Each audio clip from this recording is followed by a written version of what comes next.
నామాలయం కరుణాలయం నమామి భగవత్పాదశంకరం లోకశంకరం. యదా నిత్యేషు వాక్యేషు పదార్థస్తు వివిచ్యతే. 179వ శ్లోకం అండి. వాక్యార్థజ్ఞాన సంక్రాంత్యై తదా ప్రశ్నో నయుజ్యతే. ఇప్పుడు తత్వమసి అనే మహావాక్యాన్ని గురించి మనం పరిశీలన చేస్తున్నాం. ఈ తత్వమసి వాక్యాన్ని నిత్యవాక్యము అంటాడు. ఇలాంటివి ఇంకా కొన్ని ఉంటాయి. అక్కడ నిత్య శబ్దానికి అర్థం ఏంటంటే వేదము అపౌరుషేయము నిత్యము అని ఒక అభిప్రాయం. ఆ రకంగా తత్వమసి అనే వాక్యం వైదికము కనుక అపౌరుషేయము.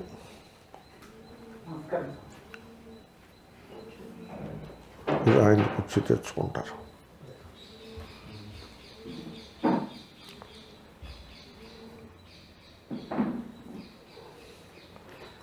అపౌరుషేయ వాక్యము కనుక నిత్యము, వేదము నిత్యము అని ఒక సంప్రదాయబద్ధమైన అభిప్రాయం.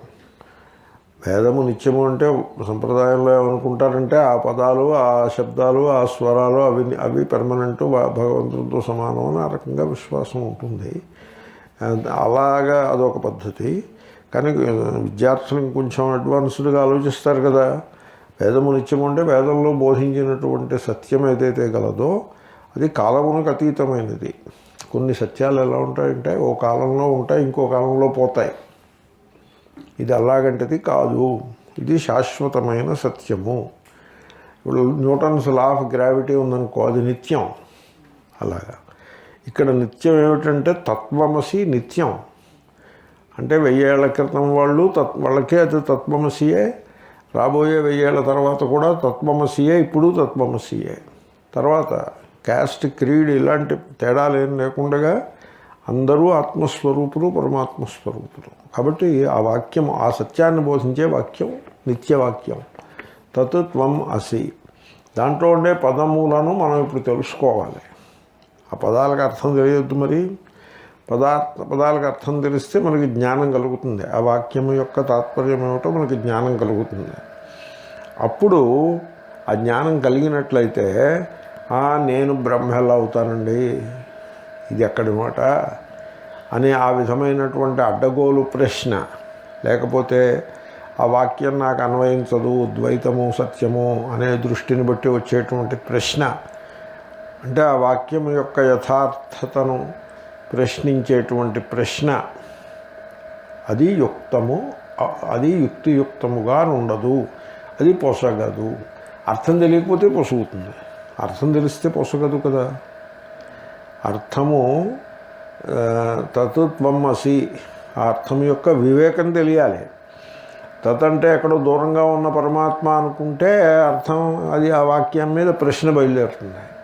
అక్కడెక్కడో ఉన్న పరమాత్మ నేను ఎలా అవుతాను అని ప్రశ్న వస్తుంది. అలాగా కాదుగా, అక్కడ జహత జహల్ లక్షణ, భాగత్యాగ లక్షణ ఇత్యాది వ్యవస్థ అంతా మనం చేసి వివేకం చేస్తాం. అన్వయ వ్యతిరేక రూపమైన న్యాయాన్ని దానికి అన్వయించి వివేకం చేస్తాం. తత్తంటే ఆ పరోక్షత్వమును తీసేసి దాంట్లో ఉండే శుద్ధ చైతన్యమును స్వీకరించుట. ఆ రకమైన వివేకం చేసుకున్నప్పుడు ఆ నిత్యవాక్యములు మనకి అనుభవానికి వస్తాయి, మనకి తెలుస్తాయి.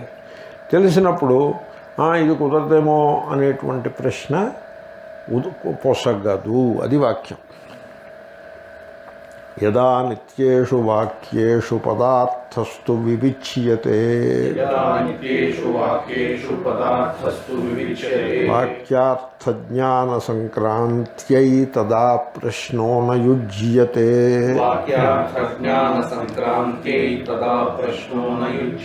యదా నిత్యేషు వాక్యేషు పదార్థః తు వివిచ్యతే వాక్యార్థజ్ఞాన సంక్రాంత్యై తదా ప్రశ్నః నా యుజ్యతే. యదా ఎప్పుడైతే నిత్యేషు శాశ్వతమైన సత్యమును చెప్పే వాక్యేషు వాక్యముల సందర్భమునందు అంటే సప్తమికి విషయము అని అర్థం, దానికి విషయ సప్తమి అని అంటారు. వాక్యార్థ జ్ఞాన సంక్రాంత్యై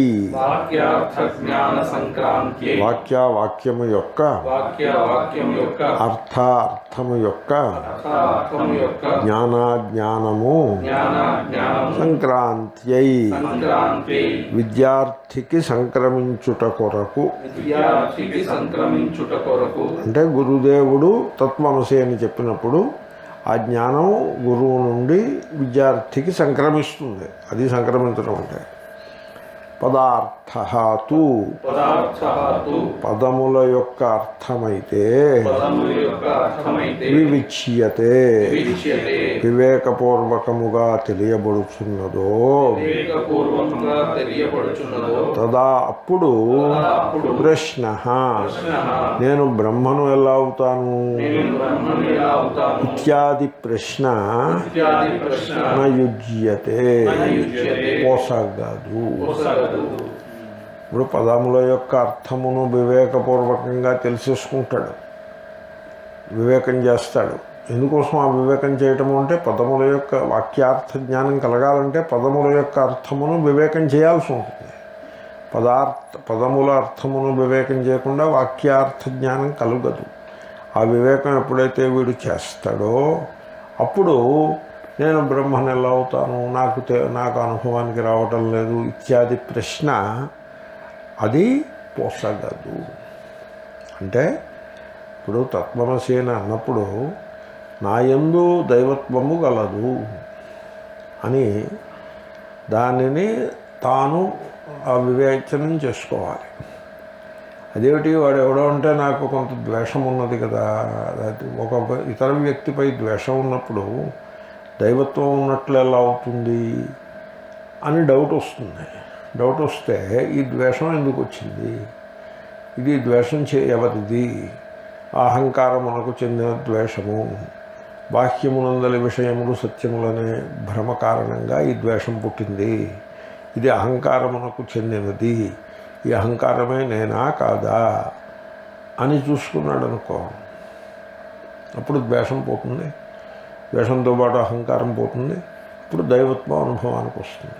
అటువంటి వివేకం చేసుకున్నప్పుడు తత్వమసి అనే ప్రశ్న అనే మహావాక్యం విన్నప్పుడు దానిపై తలకిందులు ప్రశ్న, ఆపోజిట్ ప్రశ్న ఉదయించదు. ఓకే, కాబట్టి ఇంకే ఏదో పుస్తకాలు చదివేమంటే చదివేమన్నట్లు కాకుండా జాగ్రత్తగా తన యందుల దైవత్వాన్ని బోధించే మహావాక్యమును విని ఆ దైవత్వాన్ని తనలో ఆవిష్కరించుకునే సాధన వీడు చేసుకోవాలి. దానికే వివేకము అని పేరు. ఆ వివేకం వాడు చేసుకున్నప్పుడు ప్రశ్న పొసగాకపోవడం అనే సమస్య ఉండదు. ఓకే, యదా ఎప్పుడైతే నిత్యేషు శాశ్వత సత్యమును చెప్పే వాక్యేషు వాక్యముల విషయమై వాక్యార్థ జ్ఞాన సంక్రాంత్యై వాక్యము యొక్క తాత్పర్యము యొక్క జ్ఞానము గురువు నుండి శిష్యుని కొరకు సంక్రమించుట కొరకై అది సంక్రమించాలంటే పదార్థ వివేచనం వీడు చేసుకోవాలి. పదార్థస్తు పదముల అర్థమైతే వివిచ్యతే వివేచన చేయబడును. తదా అప్పుడు ప్రశ్న నేను బ్రహ్మను అగుదునా ఇత్యాది ప్రశ్న నయుజ్యతే పొసగదు. యదా యస్మిన్ కాలే నిత్యేషు శాశ్వత సత్యబోధకేషు వాక్యేషు విషయే వాక్యార్థజ్ఞాన సంక్రాంత్యై వాక్యతాత్పర్యస్య జ్ఞానస్య గురోః శిష్యే సంక్రమణార్థం పదార్థస్తు తత్వం పదయోః యథా తత్వం పదయోః అర్థః వివిచ్యతే వివేకపూర్వకం జ్ఞాయతే తదా తస్మిన్ కాలే ప్రశ్నః అహం బ్రహ్మ కథం భవేయం ఇత్యాదిః ప్రశ్నః న యుజ్యతే యుక్తో న భవతి. తెలిసిందండి ఏమా నీకు అర్థమైందా? యదా నిత్యేషు వాక్యేషు పదార్థస్తు వివిచ్యతే వాక్యార్థజ్ఞాన సంక్రాంత్యై తదా ప్రశ్నో న యుజ్యతే.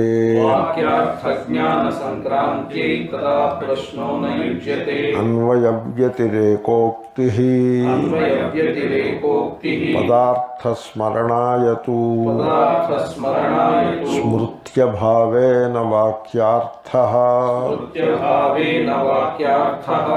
జ్ఞాతుం శక్యో హి కేనచిత్.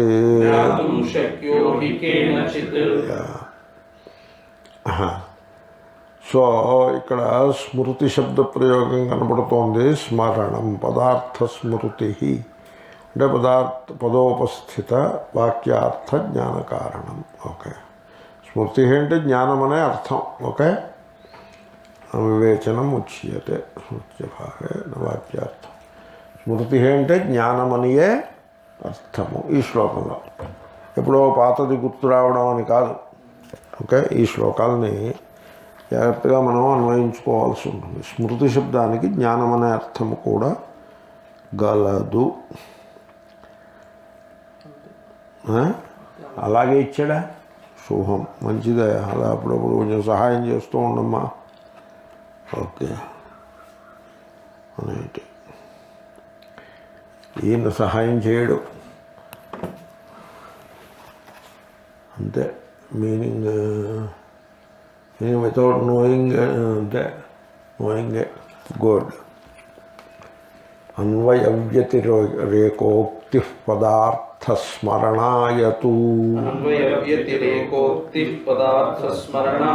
స్మృత్యభావేన వాక్యార్థో జ్ఞాతుం శక్యో హి కేనచిత్.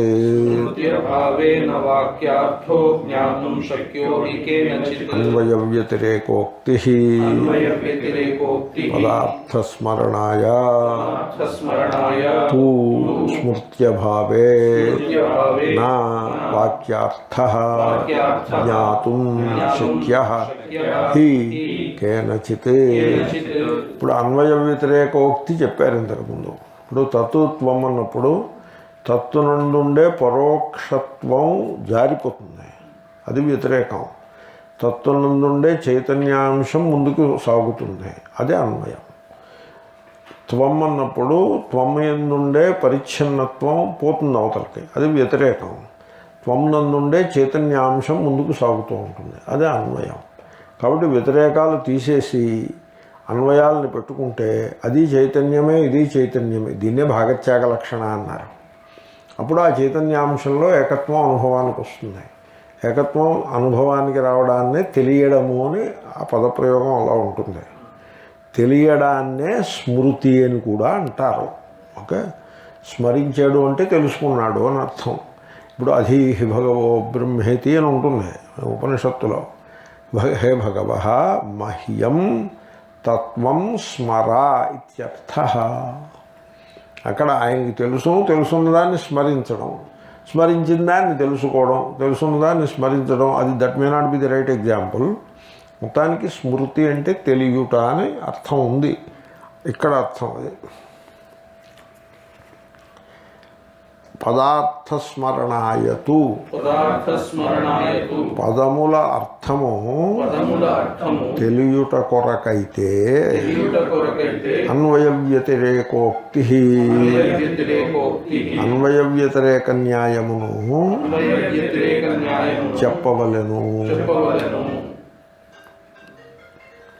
కాబట్టి పదముల యొక్క అర్థం తెలియాలంటే అన్వయ వ్యతిరేక న్యాయం చెప్పాలి. పదముల అర్థం తత్వత్వం తెలియడం అంటే తెలుస్తూనే ఉంది కదా అని అనకూడదు. తత్వత్వం తెలియాలంటే విరోధం లేని విధంగా తెలియాలి. లేకపోతే తత్వత్వం ఎలా అవుతుంది?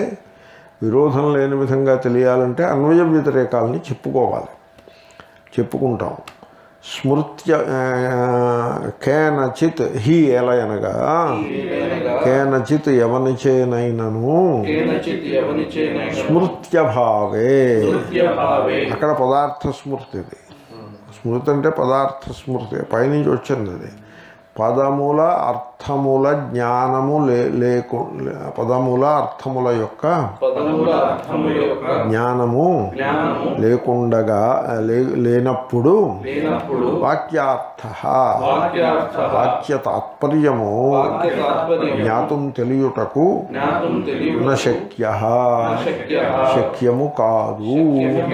అది కాబట్టి తత్వత్వం అసి అన్న వెంటనే మాకు సంస్కృతం చదువుకున్నామండి, దశదిన శిక్షణ శిబిరమో ఏదో విన్నాము, తత్ అంటే మాకు తెలుసు, త్వం అంటే అలా కాదుగా. దాని యందు అన్వయ వ్యతిరేక న్యాయం పెట్టాలి. అప్పుడే వీడికి తత్వమసిలో ఉండే తచ్చబ్దార్థం త్వం శబ్దార్థం తెలుస్తాయి. ఆ రెండర్థాలు సరిగ్గా తెలియడం అంటే అనుభవానికి రావాలి. అంటే తత్ అంటే వైకుంఠంలో కూర్చుంటాడు ఆయన అలా పెద్ద ఆయన్ని చేసి పెడితే ఆ తత్పదార్థం తెలిసినట్టు కాలేదు. త్వం అంటే ఇగో నా భార్య పక్కనే ఉంది, 2 పిల్లలు ఉన్నారు, వీళ్ళకి నేను నాయకుడిని అని అనుకుంటే వాడికి త్వం తెలియలేదు. కాబట్టి తత్వం అన్వయ వ్యతిరేక న్యాయం చేత ఆ పదముల అర్థాన్ని చక్కగా వీడు తెలుసుకోవాలి. వాడు ఎవడైనా కావచ్చు, అంతటి గొప్పవాడైనా కావచ్చు. ఆ పదముల యొక్క అన్వయ వ్యతిరేక న్యాయపూర్వకమైన అర్థము తెలియకుండా ఆ మొత్తం వాక్యము యొక్క అర్థం అభేదం, అది తెలియుట సంభవము కాదు.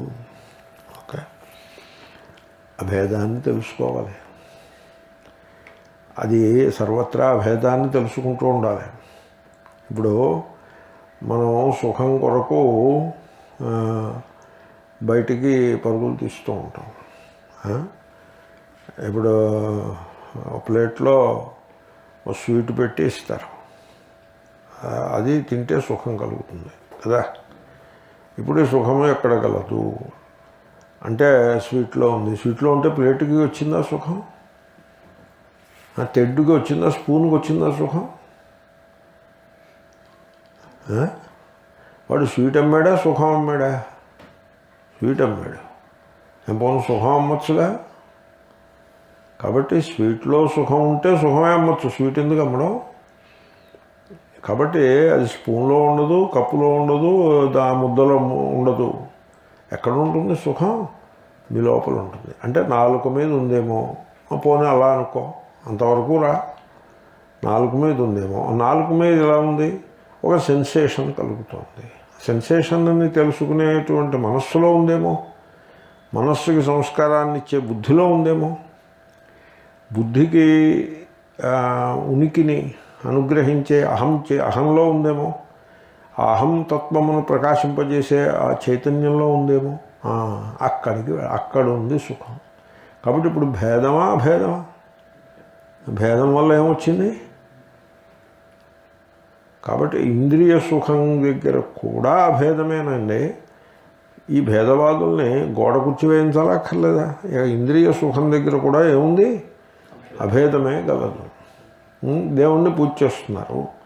దేవుణ్ణి పూజ చేస్తుంటే దేవుడు విగ్రహంలో ఉంటాడా? పూజించేవాడు హృదయంలో ఉంటాడా? ఆ మాత్రం తెలుసుకోద్దు. పూజించి విగ్రహంలో ఉంటాడంటే దాన్ని సామాన్య జనులు పాటించే మతము అని అంటారు. పూజించేవాడు హృదయంలో ఉంటాడు అంటే అది విజ్ఞుల యొక్క జ్ఞానము అని అంటారు.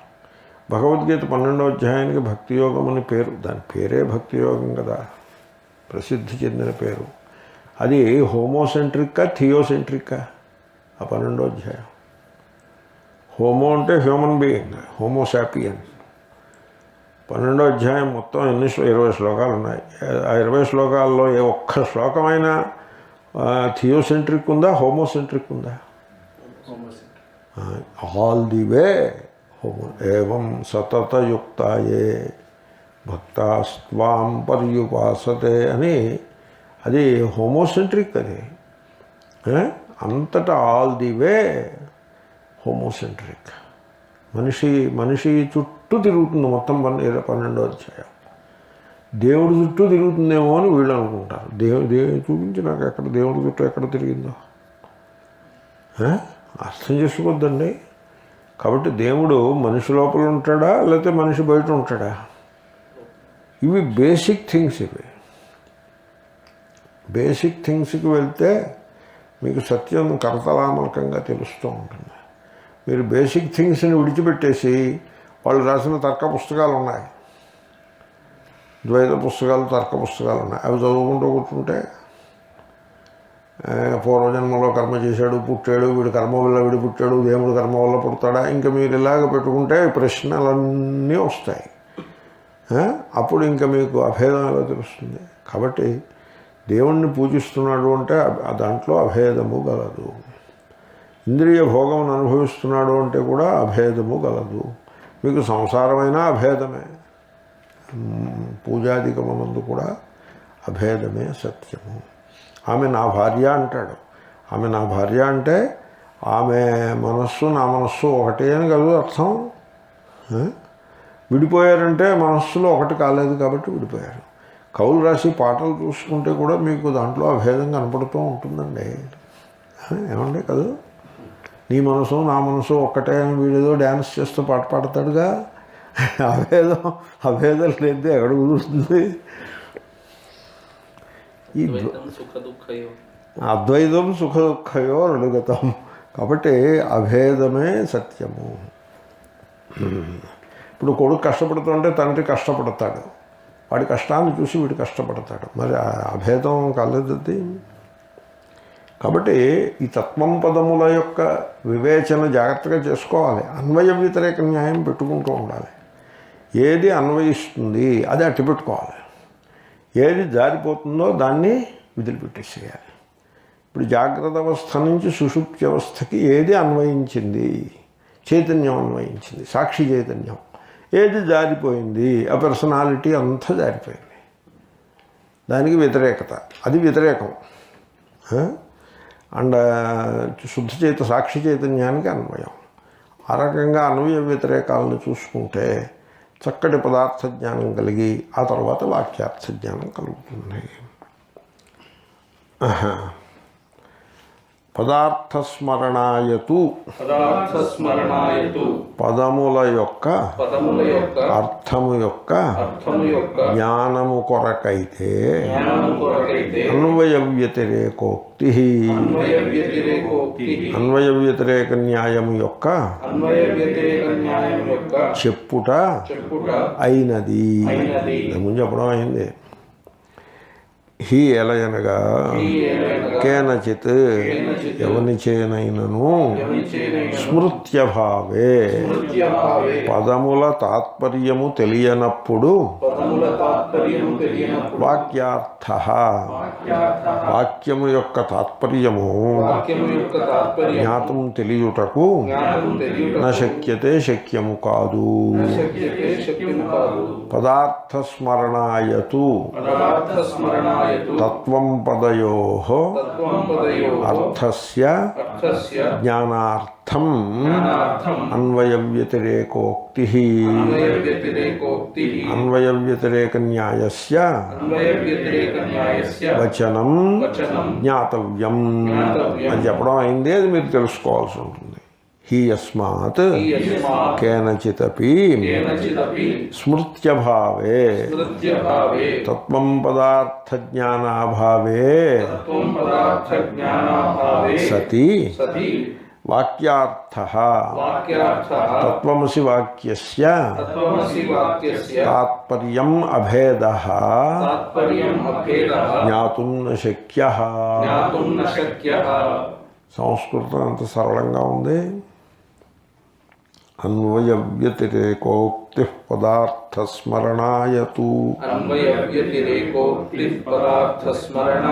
స్మృత్యభావేన వాక్యార్థో జ్ఞాతుం శక్యో హి కేనచిత్.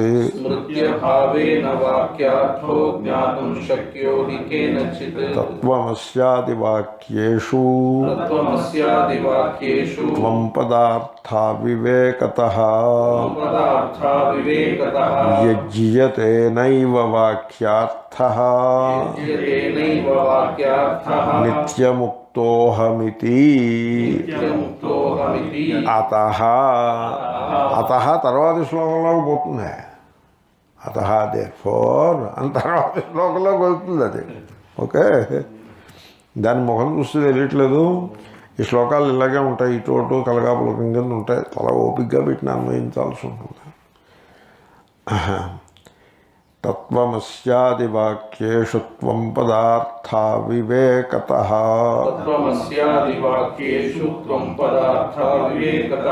యజ్యతే నైవ వాక్యార్థో నిత్యముక్తోహమిత్యతః. తత్వమస్యాది వాక్యేషు త్వం పదార్థా వివేకతః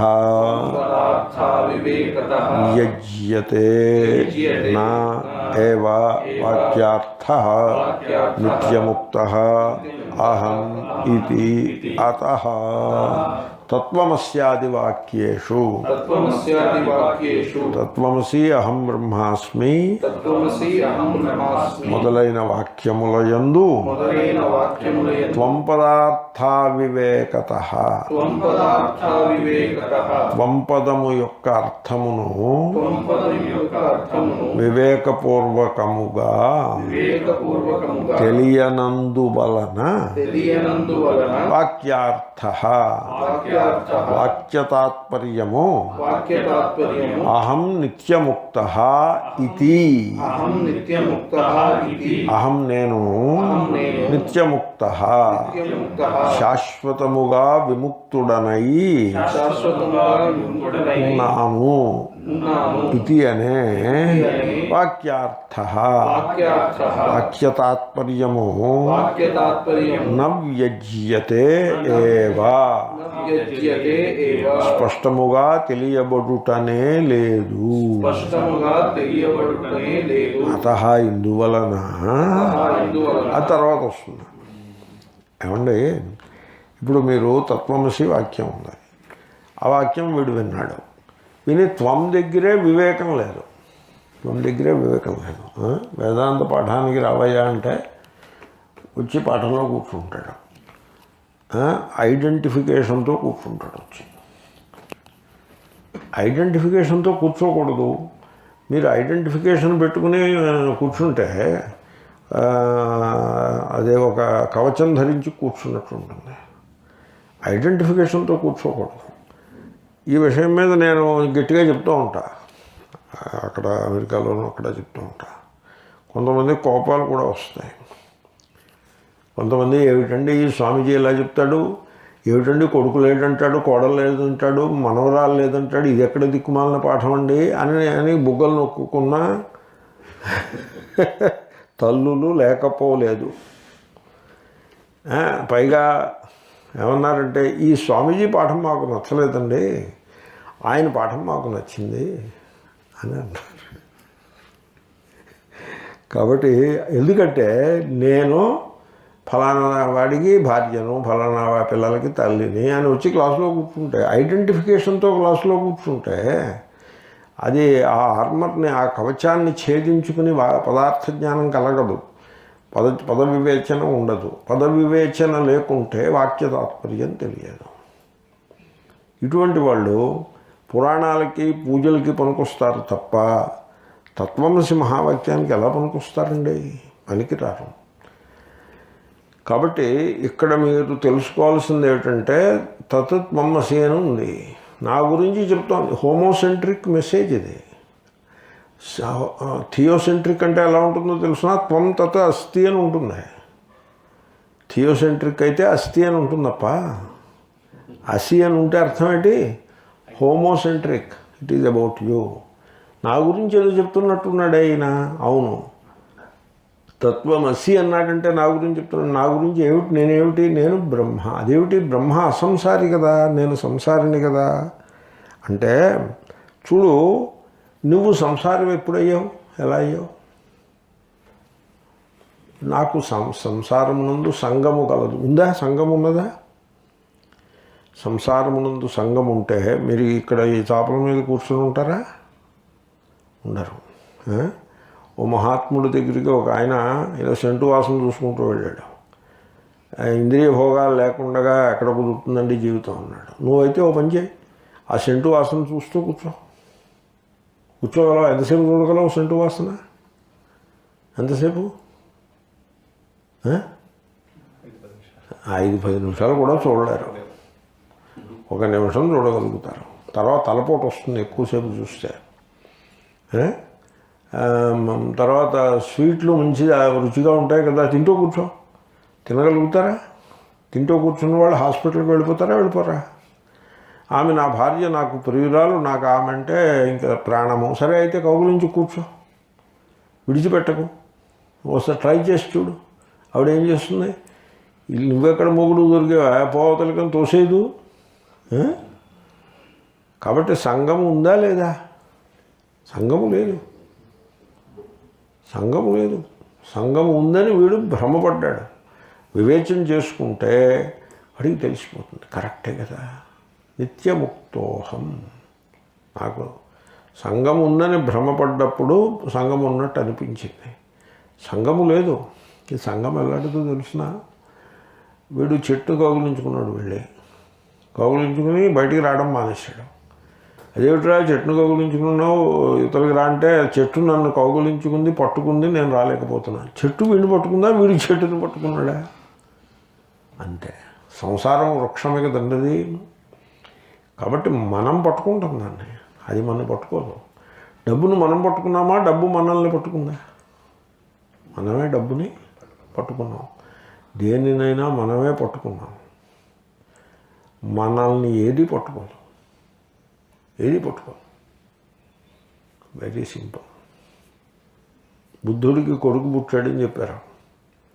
చెప్తే రాహులో జాతః అన్నాడు ఆయన. ఇంకొక ఆటంకం పుట్టింది అని అన్నాడు ఆయన. వాళ్ళిద్దరూ నిద్రపోతున్నారు. యశోధర అనుకుంటా ఆవిడ పేరు. ఆ పిల్లవాడు నిద్రపోతుంటే వెళ్ళాడు దగ్గరికి. ఆయన మదిలో మెదలింది, వీళ్ళిద్దరి యొక్క సుఖ భోగభాగ్యాలని నేను చూస్తూ ఉండాలా, లేక సత్యతత్వమును అన్వేషించాలా అని ఈ రెండింటి మధ్యన ఆయన మెదడులో మెదిలింది. అప్పుడు అనుకున్నాడు, నేను ఉన్నా లేకున్నా వీళ్ళ భోగభాగ్యాలకి లోటు ఉండదు. వీళ్ళని పట్టు కూర్చుంటే సత్యాన్ని మిస్ అయిపోతాము. నేను సత్యాన్ని అన్వేషిస్తే ఆ సత్యాన్ని వీళ్ళు కూడా తెలుసుకుని కృతార్థులు కాగలుగుతారు. నేను ఉండడం వల్ల వాళ్ళకి బరువే తప్ప భోగభాగ్యములు, నేను లేకున్నా భోగభాగ్యములు వాళ్ళకి లభిస్తాయి. నేను బరువు అదనంగా అని అనుకున్నాడు. అనుకుని నడిచి వెళ్ళిపోయాడు. కాబట్టి మనిషి నిత్యముక్తుడే, ఎప్పుడూ ముక్తుడే. చచ్చిపోతున్నాడా లేదా? చచ్చిపోయినప్పుడు మిగతా వాళ్ళందరూ ఉంటున్నారుగా, వాళ్ళ పనులు వాళ్ళు చేసుకుంటూనే ఉన్నారు. ఏదో ఏడవాలి కాబట్టి ఏడుస్తారు. మనిషి చచ్చిపోయినప్పుడు ఆ పోయినవాడు ముక్తుడని అక్కడ మనకి మిగతా వాళ్ళకి తెలుస్తూ ఉంటుంది. వాడికి తెలిసిందో మానిందో. పోలండి, that may not be the right example. కాబట్టి సంగం అనేది కేవలము కల్పితము. ఆ పదముల యొక్క ఆ త్వంపదము తత్పదంతో కలిపి చెప్పకపోతే మీరు అసంగులని మీకు తెలిసే అవకాశమే లేదు. ఎంతసేపు త్వం అంటుంటే ఏమనాల్సి ఉంటుంది? త్వం పుత్ర, త్వం పిత, త్వం పతి అని అంటూ కూర్చోవాలి. అప్పుడు మీకు ఆత్మ అసంగమేమో అని తెలిసే అవకాశమే లేదు. ఎప్పుడైతే ఆ త్వమ్ముని తీసి తత్తుతో పెట్టారో అయ్యో ఇది ఎక్కడ కర్మ అండి, ఈ త్వముకి తత్తుకి ఈ సమానాధికరణ్యం ఏమిటిది అంటే అప్పుడు వాడు వివేచనం చేస్తాడు. చేస్తే అప్పుడు తాను నిత్యముక్తుడను అని తెలుసుకుంటాడు. కాబట్టి ఈ కాబట్టి తర్వాతకి పోతుంది.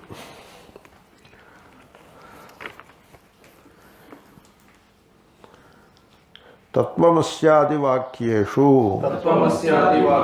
తత్వమసి మొదలైన వాక్యములయందు త్వం పదార్థా వివేకతః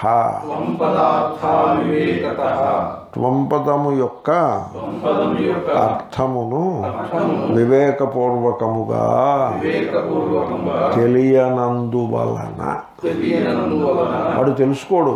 వాడు ఏం చేస్తాడంటే ఒక కవచంగా వేసుకుని కూర్చుంటాడు. త్వంకి అహం అని అర్థం వస్తుంది, అహం పతి అని కూర్చుంటాడు. అహం పత్ని అని ఆవిడ కూర్చుంటుంది. పాణిని మహర్షి అహంని పుల్లింగంలోనూ స్త్రీలింగంలోనూ ఏకరూపంగానే పెట్టారు. ఆయన దాన్ని విడతీయలేదు, రెండో ఒకటే. కాబట్టి అహంపతి అని వాడు కూర్చుంటాడు, అహంపత్ని అని ఈవిడ కూర్చుంటుంది. అమెరికాలో పాఠం చెప్పేప్పుడు పక్క పక్కన కూర్చుని పాఠం వింటారు. సరే పక్క పక్కన కూర్చుని వింటే వివేకానికి అడ్డొస్తుందా రాదా? కొంతమంది ఈ సత్యాన్ని గ్రహిస్తారు. వాళ్ళు ఏం చేస్తారంటే విడివిడిగా కూర్చుని పాఠం వింటారు. ఎందుకంటే అప్పుడు కూడా పక్క పక్కనే కూర్చుని పాఠం వింటుంటే ఒకళ్ళ ముఖంలో ఒకళ్ళు చూసుకుంటుంటే ఇంకా వివేకం ఎక్కడ కుదురుతుంది? కాబట్టి విడివిడిగా వినడమే శ్రేయస్కరం. కొంత వివేకాన్ని పట్టుకోవాలి. ఆ వివేకాన్ని పట్టుకోకపోతే పదార్థ అవివేకత. అహం నేను నిత్యముక్త నిత్యముగా ముక్తుడను అసంగుడను ఇది అనే వాక్యార్థ. మహావాక్యము యొక్క జ్ఞానము నైవ వ్యజ్యతే స్పష్టముగా తెలియబడుటనే లేదు. అతః ఇందువలన అదే తత్వమస్యాది వాక్యేషు త్వం పదార్థా వివేకతః త్వం పదార్థస్య వివేకపూర్వక జ్ఞానాభావాత్ అహం నిత్యముక్తః ఇది వాక్యార్థః నైవ వ్యజ్యతే నైవ స్పష్టీభవతి అతః. ఓకే. తత్వమస్యాది వాక్యేషు త్వం పదార్థా వివేకతః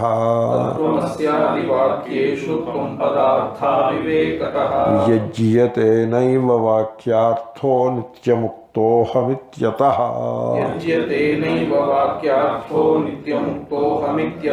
అన్వయ వ్యతిరేకోక్తి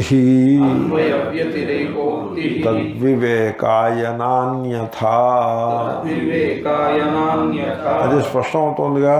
అతః అంటే ఎందువలన అంటే ఆ పదార్థముల వివేకం లేకపోతే పని అవ్వదు, ఏమీ తెలియదు. కాబట్టి ఏం చేయాలన్నమాట?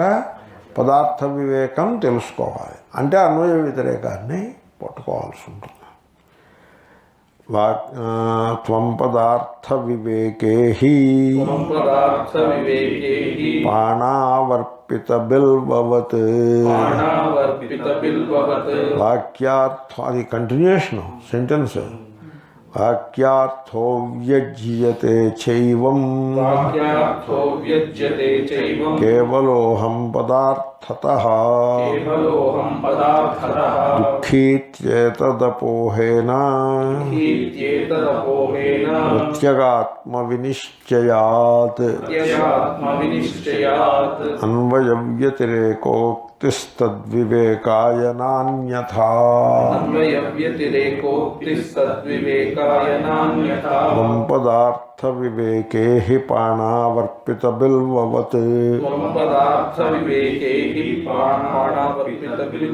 వాక్యార్థో వ్యజ్యతే చైవం కేవలోహం పదార్థ వాక్యార్థో వ్యజ్యతే చైవం కేవలోహం పదార్థతః దుఃఖీత్యేతదపోహేన ప్రత్యగాత్మ వినిశ్చయాత్.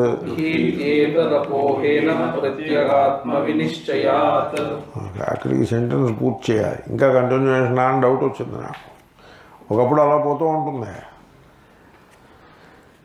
అన్వయ వ్యతిరేకోక్తి తద్వివేకాయ నా అన్యథా త్వం పదార్థ వివేకే హి పాణౌ అర్పిత బిల్వవత్ వాక్యార్థః వ్యజ్యతే చ ఏవం కేవలః అహం పదార్థతః దుఃఖీ ఇతి ఏతత్ అపోహేన ప్రత్యగాత్మ వినిశ్చయాత్. ఇప్పుడు దీన్ని జాగ్రత్తగా మనం వాక్యాలను అన్వయించాలి.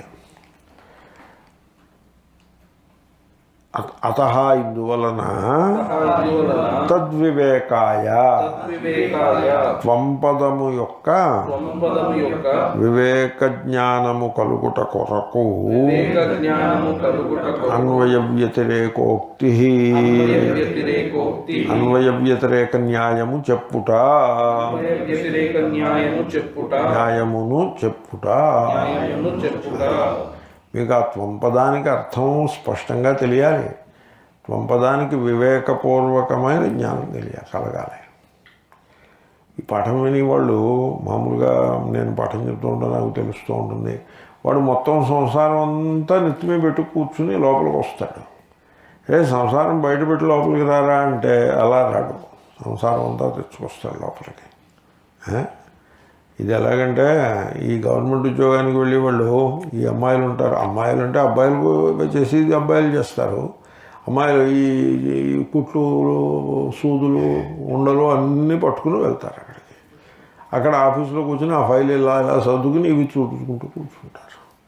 అంటే సంసారం అంతా పట్టుకుని ఆఫీస్కి వెళ్ళిపోవడం, జాబ్ వెళ్ళిపోవడం. అలాగే వీడు సంసారం అంతా పెట్టుకుని క్లాస్కి వచ్చేస్తాడు. మళ్ళీ సంసారంలోకి వెళ్ళిపోతానంటాడు. ఈ క్లాస్ ఎందుకు? కాబట్టి ఆ వ్యతిరేక జ్ఞానం కలగాలి, ఆ వివేకం కలగాలంటే అన్వయ వ్యతిరేక పెట్టుకోవాలి.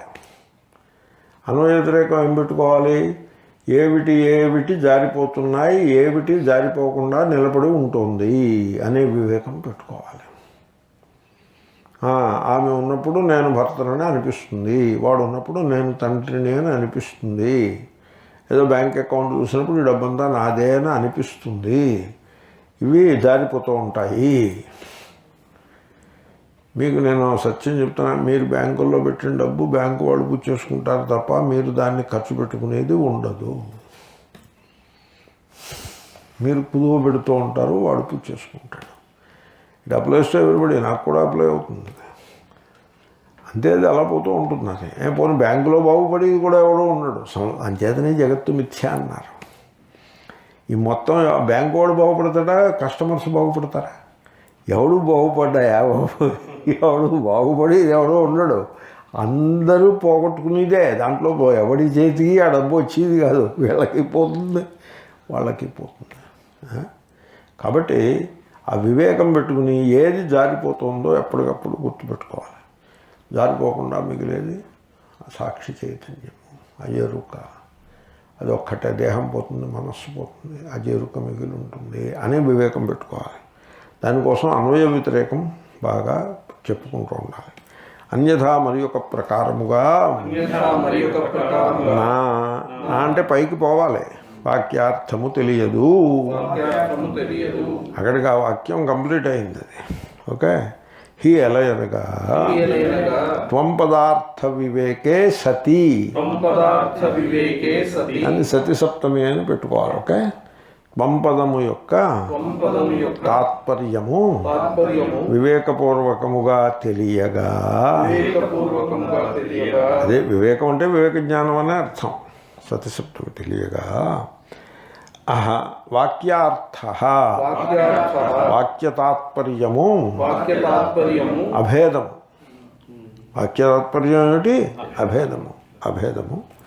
పాణవు చేతియందు బాణో చేతియందు అర్పిత బిల్వవత్ అర్పిత బిల్వవత్ పెట్టబడిన మారేడు పండు వలె. మారేడు పండు వలె. ఇప్పుడు బిల్వ శబ్దాన్ని చెట్టు చేతిలో పెట్టుకోరుగా. ఎవడైనా చెట్టు చేతిలో పెట్టుకుంటాడా? పెట్టుకోడు. పండు పెట్టుకుంటాడు, లేకపోతే ఆకు పెట్టుకుంటాడు. చెట్టు ఎలా పెడతావు? ఈ శబ్దములకి ఒక నియమం ఉన్నది. పుల్లింగం అయితే చెట్టు, నపుంసకలింగం అయితే పండు లేక పువ్వు అని. ఎందుకంటే పుష్పం, ఫలం నపుంసకలింగాలు, చెట్టు పుల్లింగం. కాబట్టి బిల్వహ ఉందనుకో చెట్టు, బిల్వం ఉందనుకో ఆకు కానీ పండు కానీ. సమాసంలో ఇదైనా అదైనా ఒకలాగే ఉంటుంది సమాసం, తెలిసింది, అది నియమం. కాబట్టి అరచేతి యందు పెట్టుకున్న మారేడు పండు వలె అంటే స్పష్టంగా తెలుస్తూ ఉంటుందని. వాక్యార్థము యజ్యతే తెలియబడును. అది ఎప్పుడైతే మీరు చక్కగా త్వంపదార్థ వివేకం త్వంపదార్థ వివేకమే చేయాలి మీరు. తత్పదార్థ వివేకం ఏం చేయాలి? ఊరికే పరోక్షత్వాన్ని విడిచిపెట్టడమే. త్వంపదార్థ వివేకం అంతా హోమోసెంట్రిక్గా ఉంటుంది పాఠం అంతా కూడా, చదువు అంతా కూడా. తత్పదార్థ వివేకం ఏం చేస్తాయి? ఇప్పుడు తత్ అంటే విష్ణువు, ఆయనకి 2 భార్యలు. ఏం వివేకం చేస్తావు? ఏం వివేకం చేస్తారండి? నిన్న ఒక పాఠం విన్నాను నేను. నీలాతుంగస్తనతటి నీలాతుంగస్తనతటి స్తనగిరితటి వృత్తముద్బోధ్య కృష్ణం. నీలాదేవిని కౌగులించుకుని పరుండి ఉన్న కృష్ణుణ్ణి గోదాదేవి లేపుతోంది. బాగుందిగా వివేకం. ఇంకేం వివేకం చేస్తావు? ఆయన మీద నువ్వే వివేకం చేయాలి. ఇప్పుడు ఆయన లీలాదేవిని ఎక్కువ ప్రేమించాడా, గోదాదేవిని ఎక్కువ ప్రేమిస్తాడా? చేస్తావా? చేసుకో, కూర్చుని వివేకం చేసుకో. కాబట్టి తత్పదానికి చేసే వివేకమే ఉండదు, త్వంపదానికి చేసుకోవాలి వివేకం. నేను అనగా ఇగో అదే పుస్తకం. ఈ పుస్తకం మీకు ఇచ్చానా? తీసుకోండి. మంచి టైంకి పట్టుకొచ్చాడు ఆయన. ఇది నీకు ఇచ్చానా? అది తీసుకో. పంపదార్థ వివేకం చేసుకోవాలి. నీలాతుంగ స్తనగిరితటి వృత్తముద్బోధ్య కృష్ణ, ఆ వివేకం రోజంతా అదే వివేకం చేస్తూ ఉంటారు, రోజంతా అదే. అప్పుడు అక్కడ నేను చూశాను, ఇటు అటును బొమ్మలు ఉన్నాయి, 2 ఫోటోలు. ఏదో దీని మీద బ్యానర్ మీద ఇటో బొమ్మ అటో బొమ్మ. ఎవరో తెలిసిన బొమ్మలు అమ్మాయిలు. ఆ అమ్మాయిలు చాలా అందంగా ఉన్నారు. గుమ్మ అంటారు, ముద్దు గుమ్మ అంటారు చూడండి. గుమ్మటంలాగా ముద్దు గుమ్మలు, ఇటో ముద్దు గుమ్మ అటో ముద్దు గుమ్మ. చేతుల్లో పువ్వులు, మాల. ఎవరికి? భగవంతుడికి. సరిపడింది మీకు బాగానే సరిపడింది అనుకున్నాను. ఏం వివేకం చేస్తారండి? త్వంపదార్థ వివేకం చేసుకోవాలి. తత్తు గురించి ఊరికే ఈ కల్పనలు ఆ కల్పనలు మానేసి, తత్తు గురించి కల్పనలు దారి విడవడానికి పెద్ద ఒక్క పిసరు తెలివితేటలుంటే పోతాయి. త్వంపదం మొదలతో పట్టాలి. ఇక్కడ వివేకం గట్టిగా చేసుకుంటే తత్తుది ఏముందిలేండి, ఆ పరోక్షత్వ జ్ఞానాన్ని, పరోక్షత్వ భావాన్ని పక్కన పెడితే సరిపడుతుంది. ఎందుకంటే ఇంకా ఈ పురాణాలన్నీ రాలేదు ఈ పాపం. ఇవన్నీ వాళ్ళు చెప్పినప్పుడు, ఉపనిషత్తులు చెప్పినప్పుడు ఈ పురాణాలు ఎక్కడున్నాయి? లేవుగా. తత్తు గురించి పెద్ద వివేకం చేయనక్కర్లా, ఊరికే ఎక్కడో ఉన్నాడు అని అలాంటిది మానేస్తే సరిపడుతుంది. ఎక్కడా ఉండడం ఏంటయా, అంతటా ఉన్నాడు అని అనుకుంటే సరిపడుతుంది. త్వం దగ్గర వచ్చింది పేచీ అంతా కూడా. అంచేతనే హోమోసెంట్రిక్గా ఉంటుంది మొత్తం. బోధంతా కూడా హోమోసెంట్రిక్కే. తత్తు గురించి పెద్ద థియోసెంట్రిక్ రిలీజియన్స్ అవి. వాటిల్లో పాపులర్గా 10 మందికి ఉపయోగపడేవే తప్ప విజ్ఞులకు అది అనుకూలం కాదు. కాబట్టి వాక్యార్థ జ్ఞానం తెలిసిపోతుంది. ఓకే, ఇప్పుడు ఇంకా ఆ మిగిలినది మనం సెటరేట్ చేయాలయ్యా. కేవల వేదవాక్యార్థ సరే. కేవల అహం నేను కేవల అద్వయుడను అనే వాక్యార్థ వాక్యతాత్పర్యము ఏవం ఈ ప్రకారముగా యజ్యతే తెలియబడును. అది ఎలా తెలియబడుతుందో మళ్ళీ పదార్థతః త్వంపదము యొక్క అర్థము తెలియుట వలన దుఃఖీ నేను దుఃఖము గలవాడను ఇత్యేతదపోహేన అనే ఈ భ్రమ తొలగిపోవుటచే ప్రత్యగాత్మ వినిశ్చయాత్ అంతరతమమగు ఆత్మస్వరూపము ఖచ్చితముగా తెలియుట వలన వాక్యార్థో వ్యజ్యతే వాక్య తాత్పర్యము తెలియబడును. సరిపెట్టేశాను కదా వాక్యాన్ని. అన్వయం ముఖ్యం. బ్రహ్మజ్ఞానం కలగడానికి కొంచెం టైం ఉన్నా పర్వాలేదు, కానీ వాక్యాన్వయం శ్లోకాన్వయంలో తేడా రావద్దు. ఓకే, బ్రహ్మజ్ఞానం పోనీ ఈవేళ కాకపోతే రేపు వస్తుంది. శ్లోకాన్వయం మటుకు ఈవేళ ఇప్పుడే పూర్తి అవ్వాలి. అలాగే అంతటి శ్రద్ధ ఉండాలి ఆ శ్లోకం మీద. అది మళ్ళీ ఇంకోసారి అందాం. అన్వయ వ్యతిరేకోక్తి సద్వదేవ. ఒక్కసారి అతః ఇందువలన అన్వయ వ్యతిరేకోక్తి తద్వివేకాయ ఆ త్వంపదము యొక్క వివేక జ్ఞానము కొరకు అన్వయ వ్యతిరేకోక్తి అన్వయ వ్యతిరేక న్యాయమును చెప్పుట పొసగును. అన్యథా మరి యొక్క ప్రకారముగా నా వాక్యార్థ వ్యజ్యతే. పైకి పట్టుకెళ్ళాను అదే. వాక్యార్థము తెలియబడదు. హి ఎలయనగా త్వం పదార్థ వివేకే త్వం పదార్థము యొక్క వివేక జ్ఞానము కలుగగా అహం నేను అందం పదార్థతః పదము యొక్క అర్థము వలన ప్రత్యేగాత్మ వినిశ్చయాత్ అంతరతమమగు ఆత్మస్వరూపము యొక్క నిశ్చయ జ్ఞానము వలన దుఃఖీ నేను సంసారిని ఇత్యేతదపోహేన అనే ఈ భ్రమ తొలగిపోవుటచే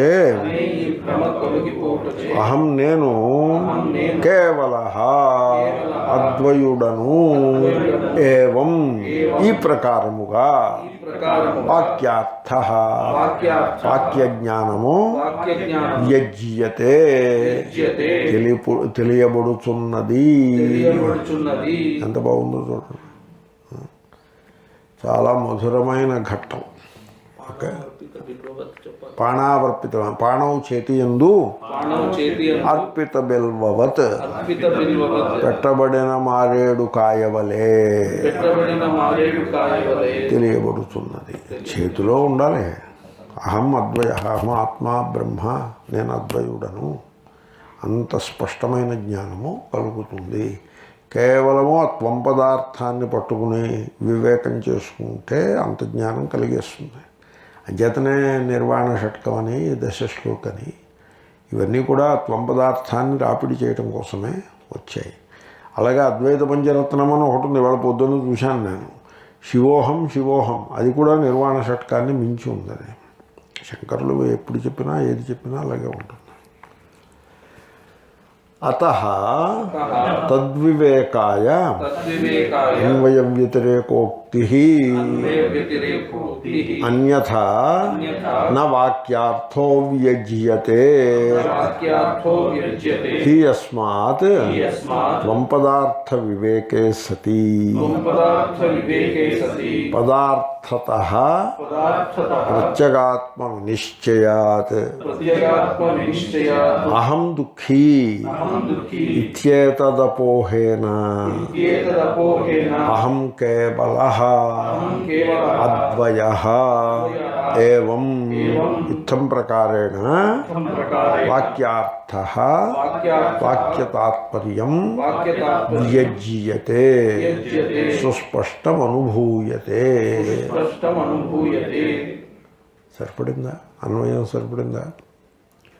అన్వయ వ్యతిరేకోక్తిస్తద్వివేకాయ నాన్యథా అన్వయ వ్యతిరేకోక్తిస్తద్వివేకాయ నాన్యథా త్వం పదార్థ వివేకే హి పాణావర్పిత బిల్వవత్ త్వం పదార్థ వివేకే హి బాణావర్పిత బిల్వవత్ వాక్యార్థో వ్యజ్యతే చైవం కేవలోహం పదార్థతః వాక్యార్థో వ్యజ్యతే చైవం కేవలోహం పదార్థతః దుఃఖీత్యేతదపోహేన ప్రత్యగాత్మ వినిశ్చయాత్. దుఃఖీత్యేతదపోహేన ప్రత్యేగాత్మ వినిశ్చయాత్. ఓం పూర్ణమదః పూర్ణమిదం పూర్ణముదచ్యతే పూర్ణస్య పూర్ణమాదాయ పూర్ణమేవావశిష్యతే.